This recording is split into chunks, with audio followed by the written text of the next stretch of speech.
Oduuttaanuun manneen murtii aadaa hawaasni duudhaa ganamaatiin wal dhabdee isaa akka hiikkatuu fi hariiroo isaa akka cimsatuuf kan gargaare ta'uu pireezidaantiin mana murtii waliigalaa Oromiyaa Obbo Gaazaalii Abbaasimaal himan. Konfiraansiin manneen murtii aadaa magaalaa Finfinneetti taa'ame. Roobee Abarraa dabalata qabdi.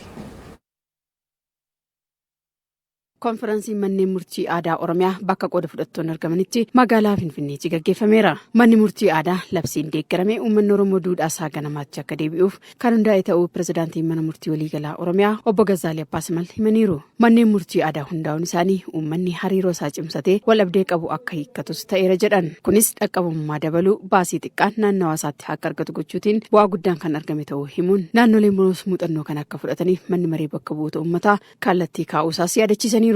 Mootummaan naannoo Oromiyaa gaafii uummata Oromoo du'aa ganamaatti deebi'uu qaba jedhu kana deebisuudhaaf haala qorannoo irratti hundaa'een manni murtii aadaa hundeessuuf beekamtii kennu labsii lakkoofsa 240/2013 ta'ee cafee Oromiyaatiin mirkanaa'ee hojiirra akka oolu ta'ee jira. Hawaasni naannichaa seera aadaa fi duudhaa bu'uureffachuudhaan wal dhibdee isaa hiikkachuu akka danda'u, kenniinsa haqaa seeraa aadaa irratti hundaa'e dhugaaf haqa baasu hojiirra akka oolu. Sochii manneen murtii aadaa Oromoo irratti barreeffamni qorannoos dhiyaateera. Hirmaattonni konfiraansii kanaas manni murtii aadaa murtii haqa ta'e kennuun rakkoo kanaan dura mudachaa ture hedduu kan fure ta'us tajaajila caalu kennuuf hanqinoota hojii keessatti mul'atu furachuu akka qabus eeraniiru. Aadaa Oromoo keessatti immoo namni shakkame gosatu qabama, lukatu qabama, lammiitu qabama.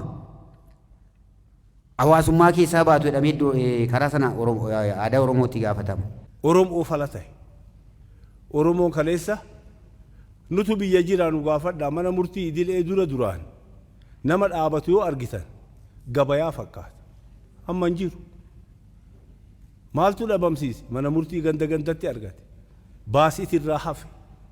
Kijibaa nyaatamutu hafe. Ragaa soqutu hafe. Oromoodhaaf waggoota sadeen kana fooyyee gaarii fide.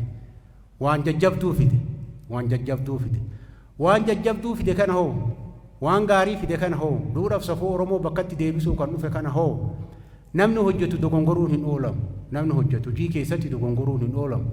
Dogongora san immoo sirreeffatu. Hanqinaalee mul'atan kana maqsine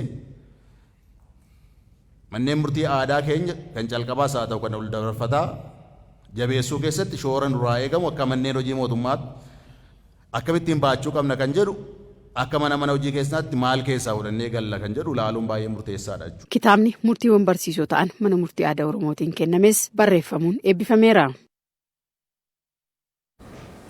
Ministeerri hojii fi ogummaa gamoo abbaa darbe